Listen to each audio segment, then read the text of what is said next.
Imagine you have worked at preparing your home for sale. The house is now on the market and showings have begun. Then, one day, the phone rings.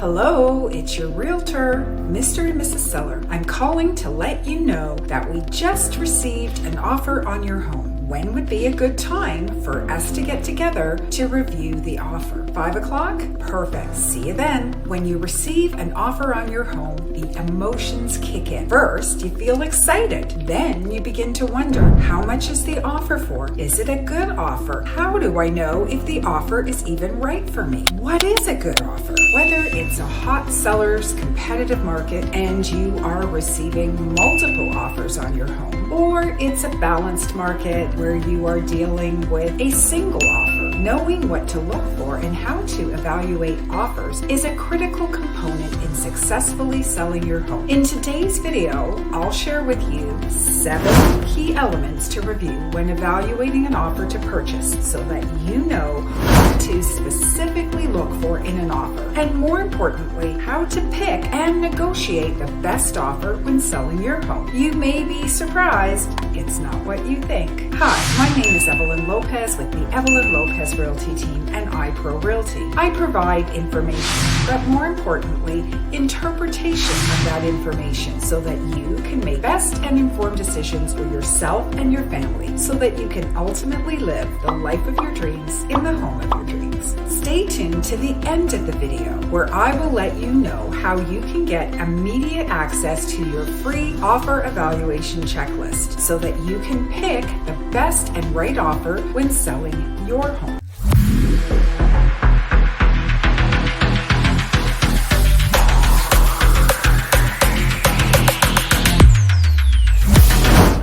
Selling your home is a process, and part of that process is the evaluation of the offer to purchase that you receive on your home. Whether you are a seller evaluating an offer or a buyer submitting an offer to purchase on a home, knowing what are the essential elements to review is critical to your success. Let's review the 7 key components you need to consider when evaluating an offer. Number 1, price. Price is the first thing you will look for in the offer, but price alone does not tell the whole story. How strong is the financing behind the offer price? Is it an all-cash purchase or is there financing that's involved?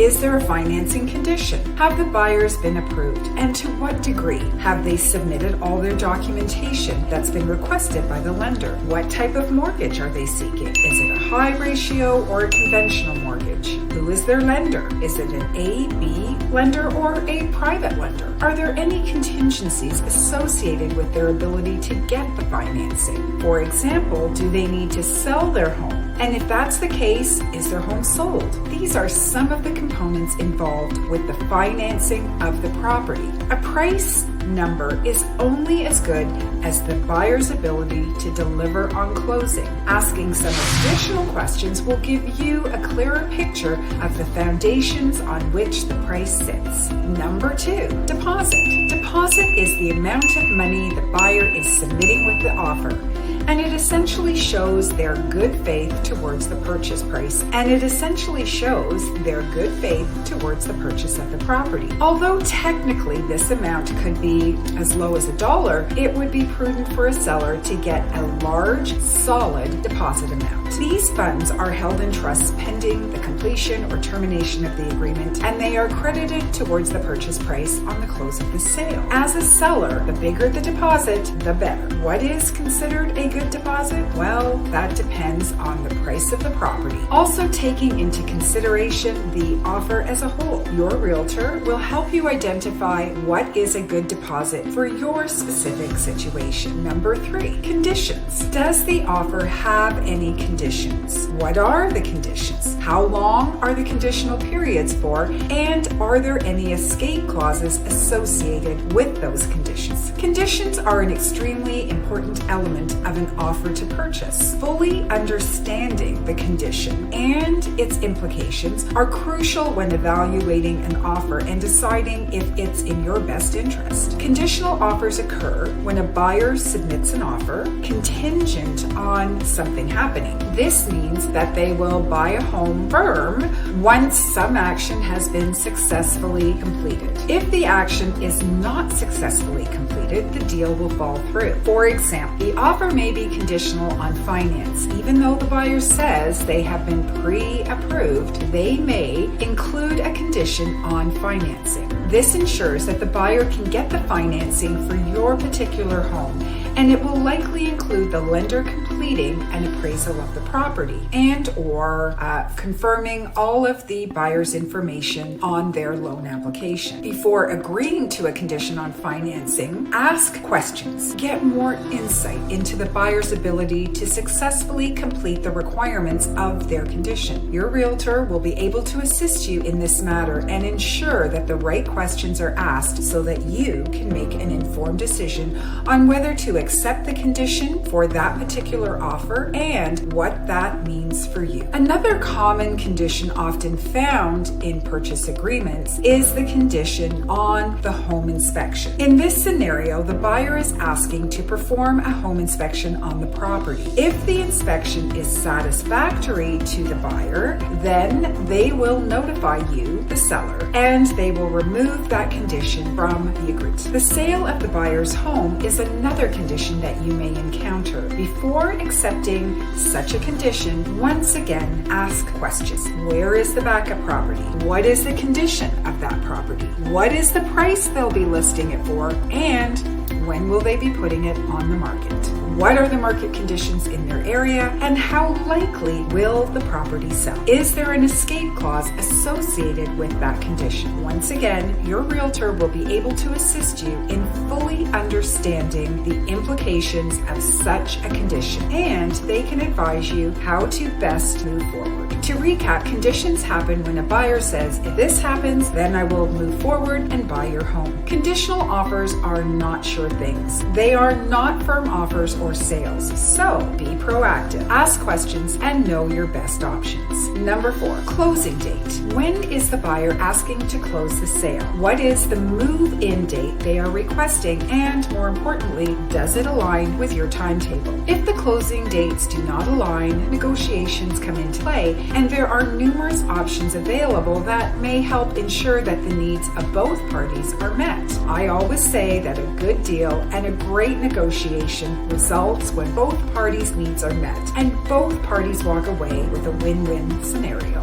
Number 5, inclusions. What items are the buyers requesting to be a part of the agreement? Inclusions include both chattels and fixtures. A fixture is an item that is permanently fixed to the property, such as an air conditioner, furnace, light fixtures, or even shelving that is screwed into the walls. Chattels, on the other hand, are movable items, such as appliances, furniture, or even the kids' outdoor play fort. Fixtures are required to stay with the property. If you are wanting to remove a fixture, such as a dining room chandelier that is perhaps a family heirloom, this item must be disclosed in the agreement as an exclusion. Likewise, any chattel items that a buyer wants must be included in the agreement. When evaluating an offer, confirm that you are in agreement with both the inclusions and exclusions that are detailed.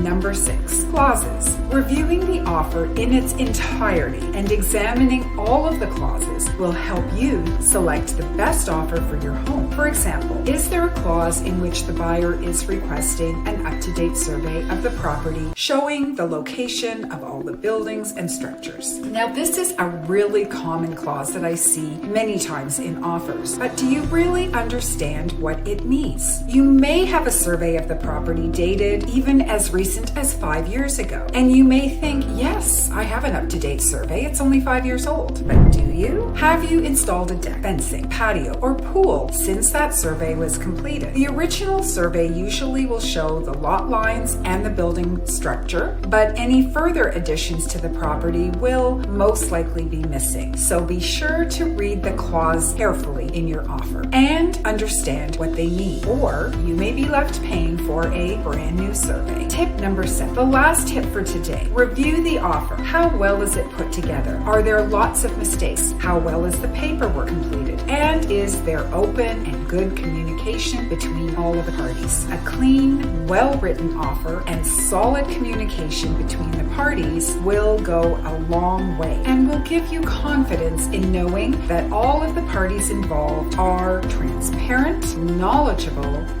and skilled, and that they will be able to successfully facilitate a smooth closing and sale for all the parties involved. There you have it, 7 critical components of an offer and how to evaluate and select the best offer for you when selling your home. Hopefully you found this list of what to look for when evaluating an offer helpful. Understanding the key elements of the agreement of purchase and sale will help you select the best offer for your situation when selling your home. As promised, I'm also giving you free access to my offer evaluation checklist so that you can remember what to look for in an offer when selling your home. Simply click on the link below in the About and in the comment section, or scan the QR code on your screen. You may also want to check out my video episode 36. What are the free options for buyers and sellers when reviewing and negotiating offers to purchase? Thank you for the privilege of your time. Don't forget to like and subscribe to my channel